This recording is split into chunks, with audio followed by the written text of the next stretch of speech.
We were together and we had gone to 30th Street Station for her to go home. You know, she was living in DC and I was living in Philly, and a couple had walked past us while we were sitting on the benches. I think they had like a little baby with them too. Are you ready for that? I think I looked over to her and asked her that, and she was like, yeah. And I was like, well, let's get married on Saturday.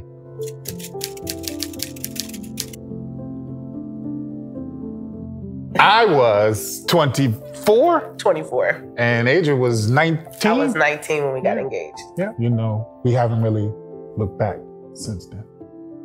And I was like in my late teens, had been doing music professionally since I was 14 years old.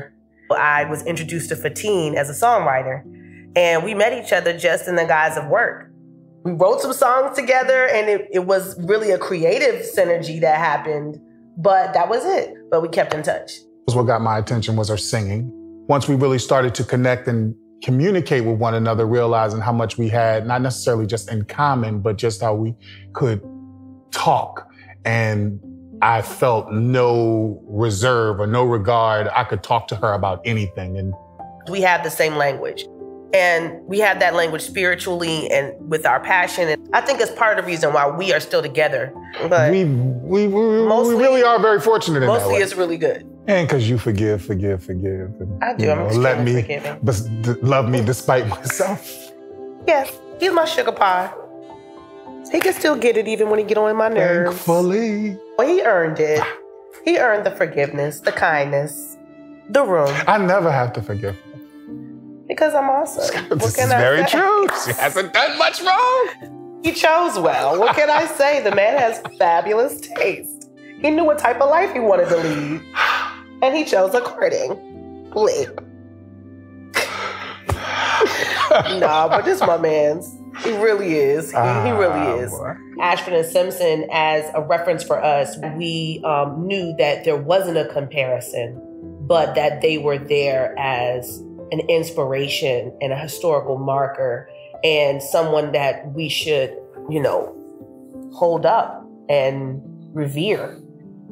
He went to this church to get something to eat. And as he was getting his meal, he heard music playing in the sanctuary. It's hard for me to tell it because it actually makes me want to cry a little bit. And it ain't even my story. And there was music playing in the sanctuary. He went in there and the person who was playing and singing was Valerie Simpson. And that is how they met. And they did not separate after that. And they would not separate until he succumbed to cancer and he passed away. And to me, that fact alone, I don't have to know nothing. I don't have to know a single detail about their life to know that that was a union that was ordained, that was written, that was supposed to happen. And that what evolved from it was a legacy that we are all feeling consistently. They've written the songbook, you know, the songbook of treasures. They have them. Yeah. You just say, ain't no mountain high enough. Reach out and touch somebody's hand. Ain't nothing solid as a rock, ain't nothing like the real thing. You're all I need to get by. I mean, they timeless music. And let's just say this too. It is an American music songbook. That right there, I mean, that is where we have to start to really understand that Black history is the history of this country. And you can't talk about this country if you do not talk about Black music. There is no way that you can talk to a person who grew up in this country that was not touched by the music of Ashford and Simpson. And for us, that's the goal. That is the goal. Black love is special because Black people do it, and Black people are exceptional people. And whatever we do is exceptional. So Black love is exceptional. We love hard, we love deep, we love exceptionally. And we are no different. So the world has no chance without our love.